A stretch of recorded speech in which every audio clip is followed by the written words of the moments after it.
So do you have a series of questions or?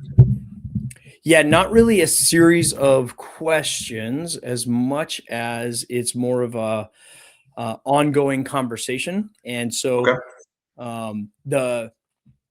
The three audiences that I really want to speak to during this interview are those who are coming to the conference and they know you as the firearms instructor and that sort of thing. And okay, you're doing this other class this year.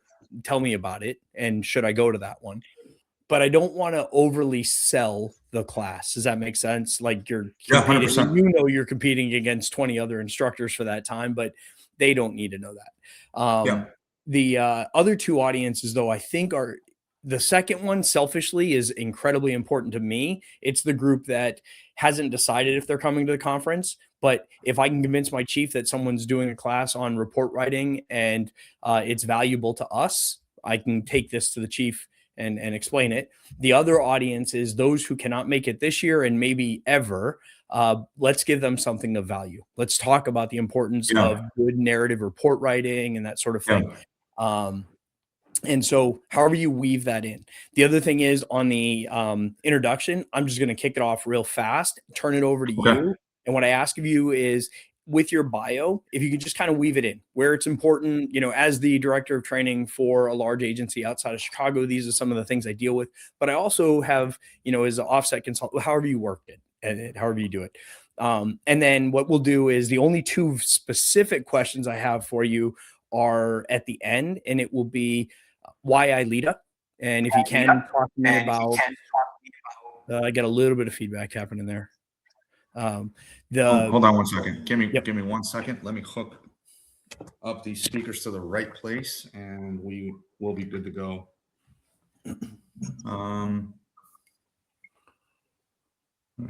Where are you at? Yeah, Where are you started at? all of a sudden. It wasn't. All right. How about now? I hear you loud and clear. Can you hear me? There's a little bit of a feedback, a little bit of an echo, but it's not like it was. Actually, right now, I'm not hearing any. Okay, cool. Good. Okay, that'll work. So question number one, why ILEETA? And that is the large picture of the association, why you're a member, that sort of thing, but also why the conference, if you can get that in there. Looking for about 90 seconds or less on these two questions, that one. And then the second one is an instructor development tip. And whether that is to the new instructor or dudes like me and you who have been doing this for a minute, how do we review? How do we kind of get after, you know, finding passion again, that sort of stuff, wherever you come from with it, but looking for a good Bello instructor tip. Okay. Cool. Very awesome. Good. Any questions for me before we kick it off? No, brother, let's do it. I mean, I've done about a dozen of these between podcasts and interviews or just teasers for a certain course, you know, it's been my experience that these interviews all carry with a different flavor, right? And so it's kind of why I asked you. I've been given a list of questions for some of these, right? Like, here's would you prefer that, honestly? I don't. Good. I think this is okay. Good, because you won't get that from me. I think organic's the way to go, right? Like, yeah, and I think this is going to be the most genuine way to ID what instructors you like or, you know, just align with or agree with. Yeah. Yep. And it sounds so less rehearsed and just much more organic. So it's gap-free narrative report review for supervisors, right? We're here for the correct. The gap-free narrative is the name of the umbrella program, and we have two classes under that umbrella: one for the report taker and the other for the report reviewer. Awesome. Okay. Yeah, and you'll probably cover that for the sessions we're talking. Okay. Cool. I'll kick it off here. Hello and welcome to this special edition of the ILEETA Learning Lab. I'm Joe Willis, the Deputy Executive Director for ILEETA, and today I'm here with Bello. He's teaching a class at the 2026 ILEETA Conference and Expo in St. Louis this March, where the conference is between the 16th and the 21st. We've got 138 courses, about 450 hours of training available, and this is one of those great courses. So, Al, tell me about the course that you're going to be teaching at this conference, Gap-Free Narrative Report Review for Supervisors. Tell me about that course, how you got started with it. What is it? Yeah, sure thing, Joe. First off, thanks for making the time to have this chat. I always appreciate being able to expand on the core of what it is that we're putting out. So Offset Consulting has a report writing program. The umbrella program is the gap-free narrative. That is the system that we use, that we created. The gap-free narrative teaches 2 classes, one for the report taker, your patrolmen that are taking reports on a day-to-day basis. And the class that I'll be teaching at ILEETA in March of this year is the report review side of things, right? This class is meant specifically for supervisors, for the sergeants, for the corporals. And we are now developing a 3rd class for FTOs, folks that are going to be reviewing reports as a first filter layer before they go to become part of the public record, or they make it to that 3rd level of approval at some agencies, so that they have a systematic approach to that, to how to review a report, to ensure, 1, is this legal, ethical, and in compliance with our policy? 2, does it have all of the factors that a report should have? And 3, understanding that I wasn't there for 90% of the reports that I approve as a supervisor, does this report contain the 90% solution? If I wasn't on scene, there's no way for me to ascertain whether this report is 100% precise as to the articulation of the event, unless I speak to every officer involved. But with our system, you are getting a 90% solution or better, right? Based on how you approach the review of any report, from a stolen bike all the way through to a triple homicide. Awesome. And kind of tell me a little bit about the genesis of this course. Where did it come from? How did you end up finding this to be one of the important things to talk about? Yeah, sure thing. So let me start by saying that the gap-free narrative has been adopted across the country by multiple agencies as their standardized report writing program. What the gap-free narrative does is it gives officers a checklist. And the checklist is a series of questions that you, the report writer, or in this case, the report reviewer, must ask of the written narrative that you are reviewing. Did it contain this? If yes, was it articulated correctly? And is it missing anything? If no, then skip that item on the checklist and you move on to the next one. It came from a place of, over the 21 years that I've been a police officer, there is no standardization on the way that we approach reports. Every officer has their own way of drafting reports. And as a supervisor, you can get something that is the exact same case, mind you. If I were to send 3 different officers to the same robbery, one officer would make a robbery report 2 paragraphs long. Another officer would make it 6 paragraphs long. And the 3rd officer would make it 12 paragraphs long. And we're talking about the exact same event. And so what I identified in the years that I've been doing this, there's a lack of a standardization on the way that we approach reports, the composition of them, and what needs to be in all of them across the board. And that led directly into a lack of standardization in the way that we review reports.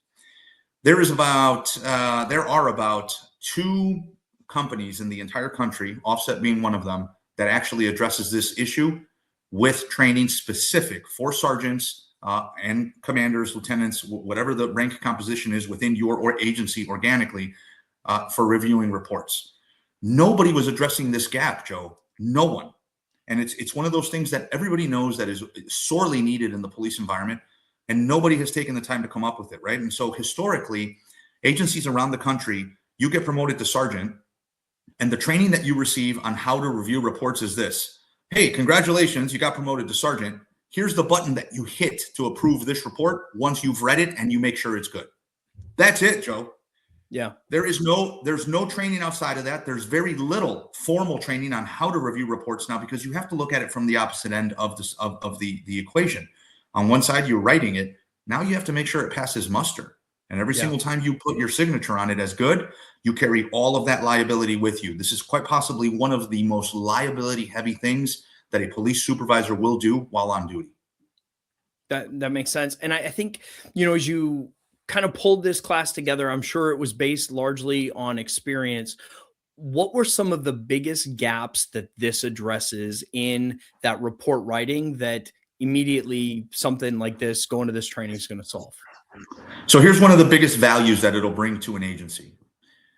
I would make an educated guess and go so far as to say that I would make a bet that 95% of the agencies in the country have this scenario play out on a regular basis.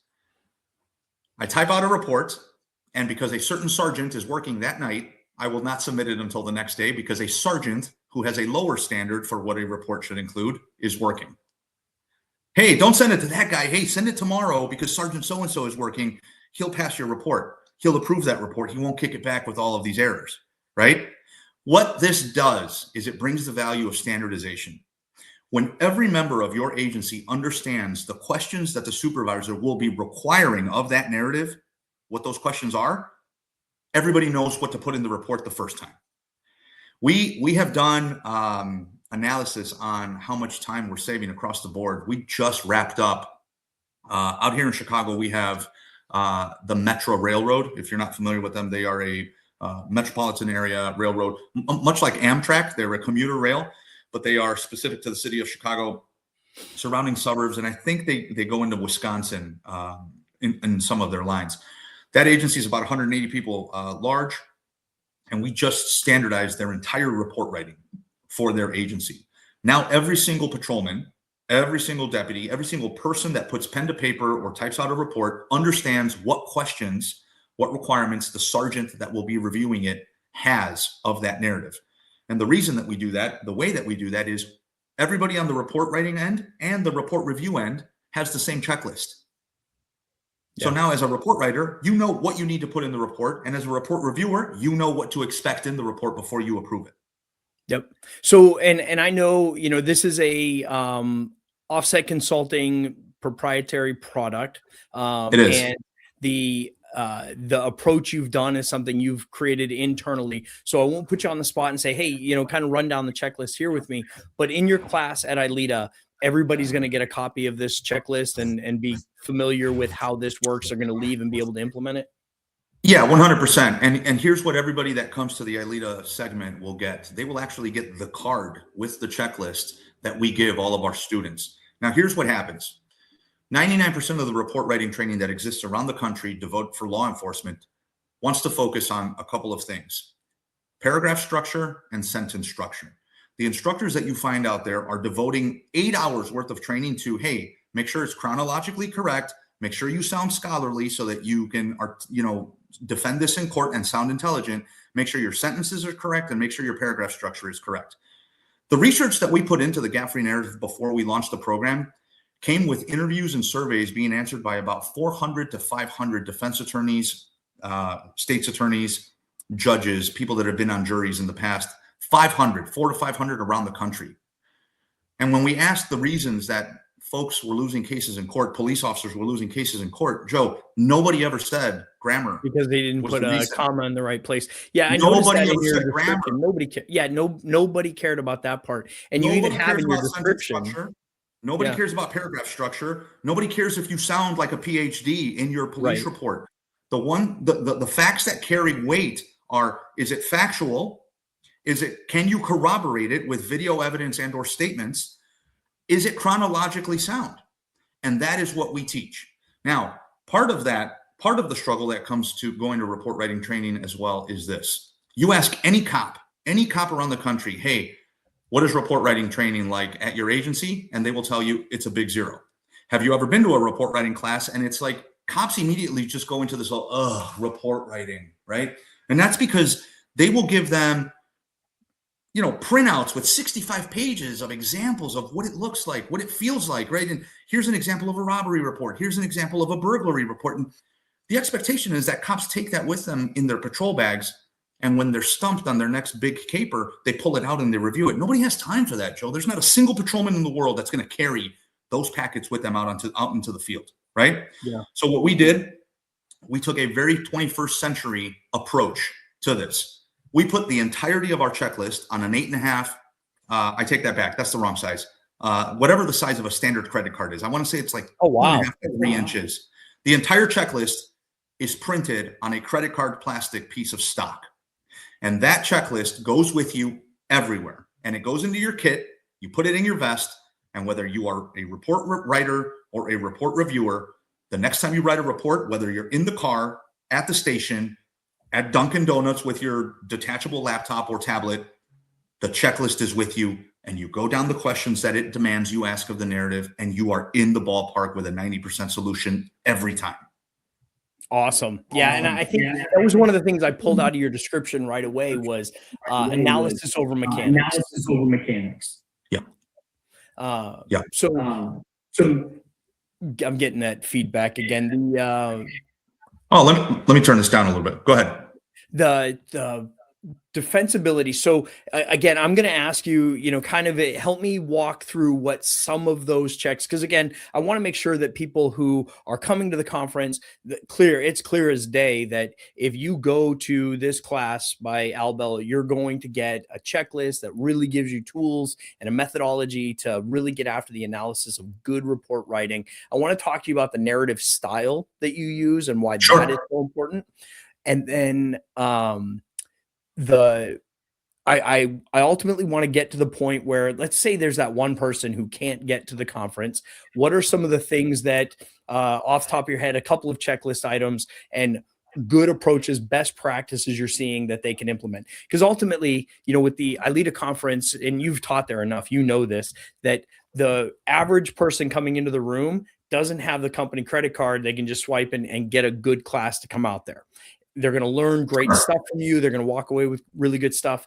But they're going to want to implement some of this to show value right away. So let's talk about that first. What are some of the things, best practices you see as far as what supervisors can do right now, tonight, this shift they're about to go on in a couple hours? What can they do tonight to be better supervisors for taking better reports and making sure their people are set up for success? Yeah, 100%. So I'll give you 3 items, and our checklist, I want to say the total amount of items are 25 or 26. There are 26 items that you want to ask yourself whether or not they belong in the report. And I'll give you some of the items, but the checklist will open with quite possibly the most important item that every supervisor wants to ask of any report. Was probable cause required for this incident? Now, as soon as you read that item in the checklist, probable cause, question mark, the question that your mind should be, the wheel should be turning are, 1, did anything that was described in this timeline, in this incident, require probable cause? Now, whether you took somebody into custody or whether your guys took somebody into custody or not has nothing to do with the probable cause requirement, because you can have guys that search something and never take anybody into custody, right? You can have guys that retrieve evidence and never take somebody into custody. And all of those items come with probable cause. So immediately, the very first thing that I want to know is this incident something that requires the articulation of probable cause? If the answer to that question is yes, immediately as a supervisor, I go to, okay, was it articulated correctly in the report? Was it articulated chronologically, i.e. before the action that required probable cause was articulated? And 3, was it articulated in accordance with case law and policy? So right there, that one question triggers 3 different questions in my mind that as a boss, I need to make sure are articulated correctly so that my officers don't get destroyed on the stand later, right? I'll give you the next one. So I spent a few years as a violent crimes detective before I got promoted out of there, and I went to criminal intelligence. But when I was a detective working cases, I can't tell you the amount of reports that I had come from patrol that were missing the information of whether or not my victim was going to sign complaints or press charges. Okay. One of the items on the checklist is sign complaints, question mark. Immediately, the boss, the sergeant, the reviewer is going to ask, okay, does this report include a victim? Yes. Is it a victim that can press charges or pursue charges or sign complaints, criminal charges against someone? Yes. Is it included and articulated correctly? Yes or no. This one entry in the checklist, ensuring every officer that takes a report includes that, has saved departments hundreds of hours a year. Because here's what happens when a detective gets a case that does not have that information. I, as a detective, would get that case. Okay, it doesn't say if they're going to sign complaints. Hello, victim. This is Detective so-and-so. Please call me back. I'm calling about your stolen car. Right? That report then goes in the pile of try again tomorrow. The next day comes by, no callback. Hello, victim. It's Detective so-and-so again. Please call me back about your stolen car. That report again goes in the pile of try again tomorrow. On day 3, Joe, if I don't get an answer, our internal trigger from my team was to go and knock on the door. drive to the victim's house, have the face-to-face, and figure out. What do you think happens? We get there, we knock on the door, victim comes to the door. Hi, hey, it's so-and-so. Just wanted to know if you wanted to press charges in the event that we find your car. Oh, no, I told the officer I didn't want to, I just want my car back. I don't have time to go to court. How much time have I spent on that case now? Time that could have gone to something else, right? So immediately, Joe, there is added value from an efficiency perspective. And if I were to tell you the value that the gap-free narrative system brings to an agency, it is that. It is efficiency. 100%. It will increase your report writing efficiency and the operations that that just go on in the PD.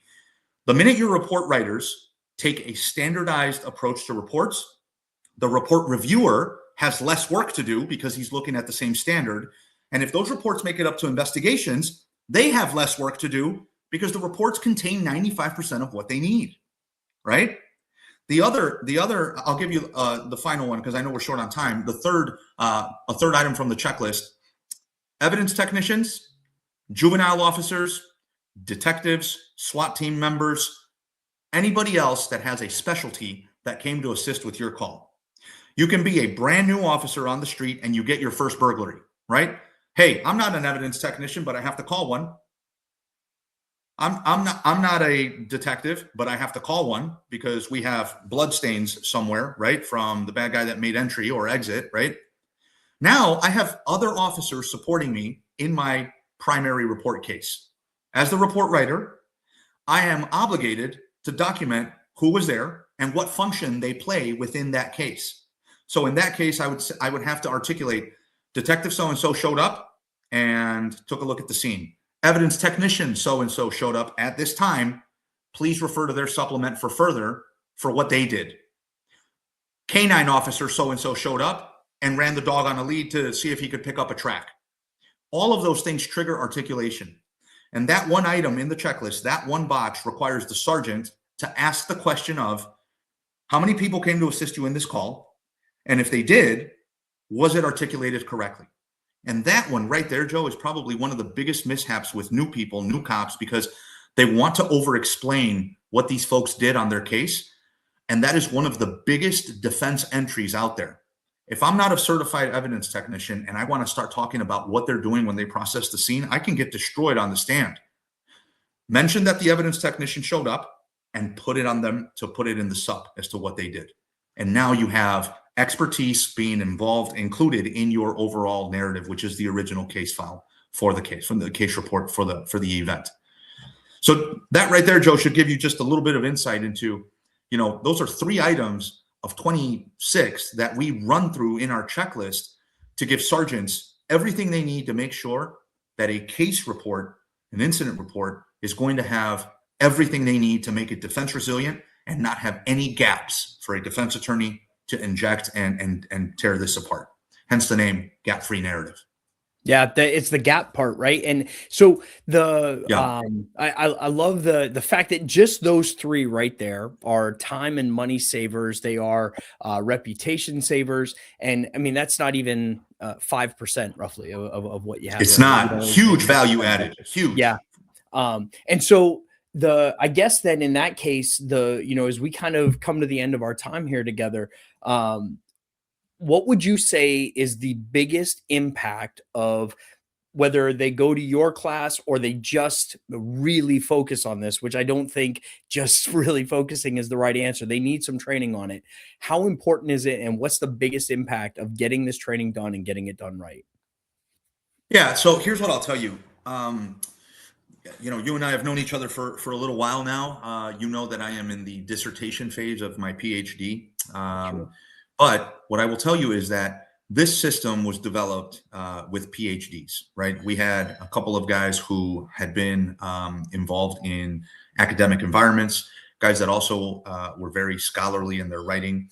And when I presented them with this problem through one of the projects that I had in school, we came up with this solution to this problem. If you can't attend ILEETA, the value to having a system that requires you to go down a list every single time is invaluable. Now, I spent 21 years in the Marines as well. You know this. And I can tell you that the Marine Corps achieves success through templates. They achieve success through acronyms, which means You go down the order of things and the process of things every single time the exact same way to ensure consistency and standardization.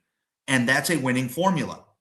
Whether you make it to ILEETA or not, every agency is unique. Now, the reason I brought up the PhDs and the amount of research that we put into this system is because this 26-item checklist is plug and play for 99% of the agencies around the country.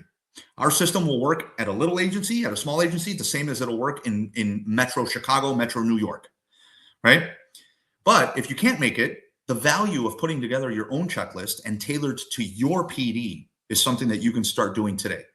Hey, as a supervisor, I know that every report has to have probable cause. Start your checklist off and revert to it every time. And the next time you identify something that should be in every report, put it in your checklist. And whether you keep it on a piece of paper or you go as far as putting it on a piece of credit card stock like we do, come up with your own your own backstop for what good looks like, right? And I think that is what we've done through our learning and our development of this program. We figured out what works. We are now in a place where our system works for suburban, metro, and even rural agencies without fail. So if you have folks out there that can't make it, or folks that don't have the time to make it to the class, but they are there, I would recommend that as probably one of the biggest value takeaways from this conversation. Love it. And you actually answered my my next question from retired Army Master Sergeant to retired Marine Corps Master Gunnery Sergeant was how has that impacted your development of this? And I knew right away where you were going to go with it is we come from a place where checklist and systematic approach to things is yeah. I mean, literally, it saves time, it saves money, it saves lives, and you hit the nail on the head. I couldn't agree more. And if anything, and I heard you correctly, if anything, you make that 3-item checklist, your report tomorrow morning will be better than it would have been today. And so those 3 items, yeah, just those are 3, enough to right? take you down a rabbit hole. Yeah, absolutely. Questions that ensure good, comprehensive report writing. Just those 3.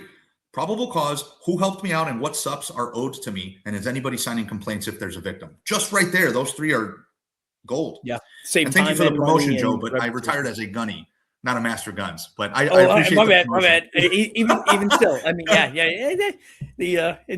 I get it. And thank you very much for the clarification there. But either way, thank you for your service. And I know as a fellow senior non-commissioned officer retired, the role that those things play in making sure that we big time. Yeah, absolutely.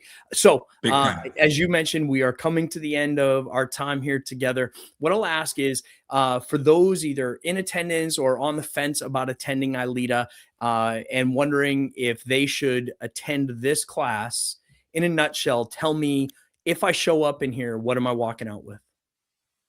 Yeah, so you are going to walk into a way of approaching reports that has never been taught before. When we teach this class, I like to open with the following statement. How many years do you have on the job? And usually I look for the guy with 20 years, 15 years, right? How many times have you been trained in defensive tactics training in your 15 years? And the standard answer is usually once a year, twice a year. Best case scenario, you have a guy that's been trained 30 times in defensive tactics for 15 years. And then I'll ask this question. How many times have you had to use defensive tactics while you've been at work? How many times have you had to go hands-on? Oh, twice as much. Okay. So what I do is I put it on a Y and an X scale, and here's how much training you received. Here's how many times you've used it. And we find the disparity. And then I shift it over to report writing. How many years have you been on the job? 15. Okay. How many times have you been to report writing training? Once. The academy. Okay. And in 15 years, how many reports have you had to write or approve? Thousands. And the training gap is almost as wide as the scale is, right? The value that you are going to walk into with this class is this. We are going to teach you that the burdens in court are not proper articulation. It's a nice to have, but the burden in court is integrity, chronological timeline, and honesty.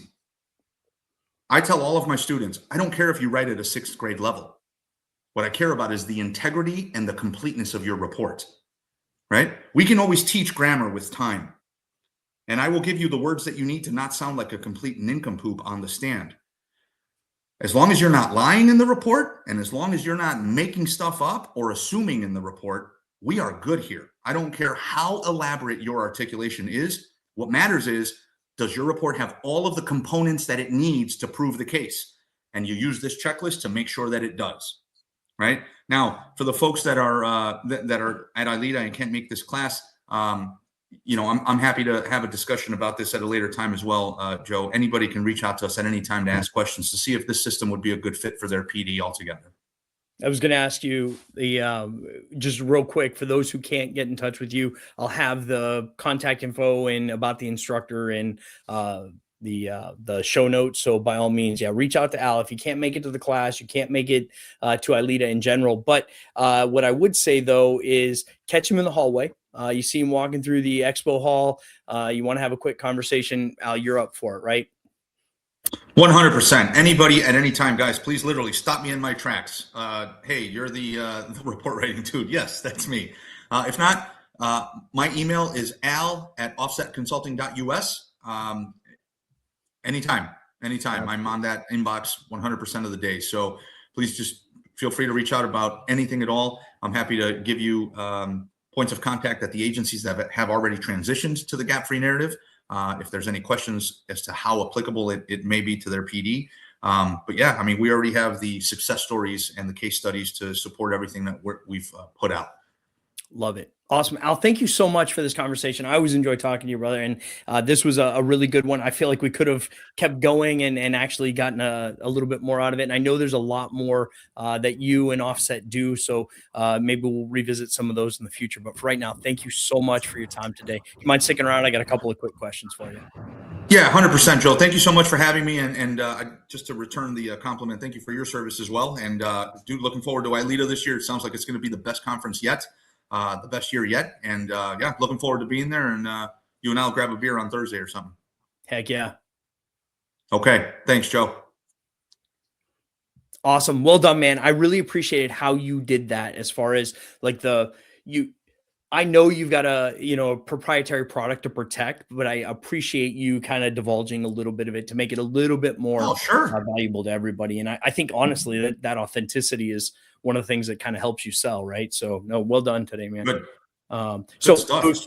Yeah, and I appreciate that. I've really enjoyed doing these. So these next two questions you'll be up here on the screen, and I'm just going to ask two very simple questions, and if you can, about 90 seconds or less with each one. So first of all, Al, why ILEETA?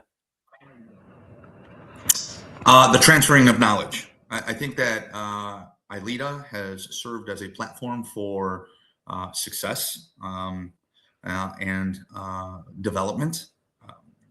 I think that anybody that comes to ILEETA, whether they want to be there or not, right, is in a position to learn something, because being the best instructors, at the agency, or being the best instructor in whatever environment you find yourself in, is understanding that it is never, ever just the way of accomplishing anything. There's always a way. And I think ILEETA brings that perspective, right? Not only on the show floor, but through the long list of variety that you have with the classes that they're teaching. You have 7 different shooting classes. Well, that's because there's 7 different ways of achieving the same success. You have 7 different leadership classes, same thing, right? Everything brings a different perspective that might be the 1% added value to a student in any individual class there. So I think that ILEETA serves as that platform. Why ILEETA? Because you're going to learn something and you're going to walk away a better version of yourself as an instructor, as a trainer for your PD, and in turn, make your PD a better place. Awesome. Thank you. Yeah, that was really, really sharp. I appreciated that. Okay. That next question is an instructor development tip. And what I'll ask of you, you don't have to start off with, I'm Al Bello from Offset Consulting, wherever you fit it in, but try to get your name and who you're with. And this is one of those that we'll use for ILEETA Live or the library that we're developing of instructor development tips. And if you wanted to do 2, feel free, but just if you don't mind, throw that in there somewhere. Okay. Whenever you're ready. Okay. All right. Instructor development tip for the ILEETA crowd. Everything we do in policing connects to the very next thing that we do. What do I mean by that? Everything that we do as police officers works in a system. The guy that you had to tackle on the ground, to the ground, because he was running away from you from a felony incident, that tackle will directly connect to the defensive tactics that you have in the back of your brain as you execute. Once he's in handcuffs, searching techniques are then connected to that. Once you transport him to the station in your car, the report that you have to write is then connected to that. And then court testimony is connected to your report. Everything we do is connected to the very next thing we do. So instructors, do yourselves, do your students, do your department the service of understanding that single siloed disciplines is the worst way to look at anything. Everything has an effect on something else, and everything we do connects to the very next thing that we do as instructors and in turn for our people on the street. And don't forget, the only reason that we train as much as we do with the level of intensity that we do in law enforcement is to increase the survivability of our people on the street. I'm Al Bello with Offset Tactical and Offset Consulting, and I will be at ILEETA 2026. Wow, that was a good one, man, and I really appreciate that. So, a little mantra I always said, it's the gaps that get us, right? And it is and it's funny, the gap-free stuff you were talking about today, it is literally the space between the practices. And if you look at it in terms of even tactical casualty care, right? It is the time spent to get between 2 points. It is the how quickly you can evacuate. The same is true with how we handle detainees or we take a person into custody. It's the gaps that get us. And whether that is the tactical perspective or the ethical perspective, it's the spaces between. So, dude, you hit the nail on the head with that one. I liked it. I love it. Awesome, brother. Thank you so much for your time today. I know I took a little bit more of it than we had planned, but thanks for spending it with me. Oh, dude, all good here. I'm actually going to see Ray on the 26th and 7th of this month. We have the gap-free narratives for supervisors at Gateway, and then the very next day we have the armorer's course for optics. Oh, you know what? He told me he had an armorer's course. I don't know if he told me it was you teaching it. He said he had an optics armorer's course coming up, and so I was like, I won't be here. I'll be in Germany, but I'll just be getting back the day that's happening, and quite frankly, I think I'll be a little. Yeah, this is the same course that we talked about in the past about bringing to ILEETA. So maybe it's a point for discussion for next year. That's kind of what I was thinking. Yeah. And I asked him, because that's one of the things we're talking about is how's it received and all that kind of stuff. I think it's one of those that I'm curious. And, you know, I mean, we end up with, like, we let, not let, but I didn't say that the right way, but we had Bob Wood do a lever action Marlin armor course. Interestingly, there is actually a sheriff who has transitioned their department from the AR platform to lever action. To lever action? Bad call. Absolutely. Like that's legit. And so we were kind of like, you know, a little chuckle about it the other day from not like the funny type perspective, but could you imagine if your chief was like, get rid of those patrol rifles and those 30-round magazines, you're going to, and even if it's I don't know, a 45 APC, like a smaller caliber, right? Like it's still not, you know, the ideal, whatever. I digress. Anyway, like I said earlier, man, every agency is unique. Every single one. Unreal. Exactly. And how do we do it with 18,000 agencies? And I'm one that I do not believe we need a federalized police mindset, but we do have to have some. I would agree. Right? Like there's got to be some way to find a way to meet in the middle where we don't have lever action patrol rifles. I'm just going to leave it at that. We do those obscure ones once in a while. I think maybe like 6 people went to that class, but it was really well received. And if you're going to be there anyway, and you want to try to do an optics course, I don't think it's going to fill like, you know, the Glock course did. I really don't. But do I think you'll get some people in it? Probably. I just want to have that. But I'm curious after, you know, you bring it up there and how the experience goes. How often do you do that one? The optics armor course, and how does it fill? I do it 6 times a year, maybe.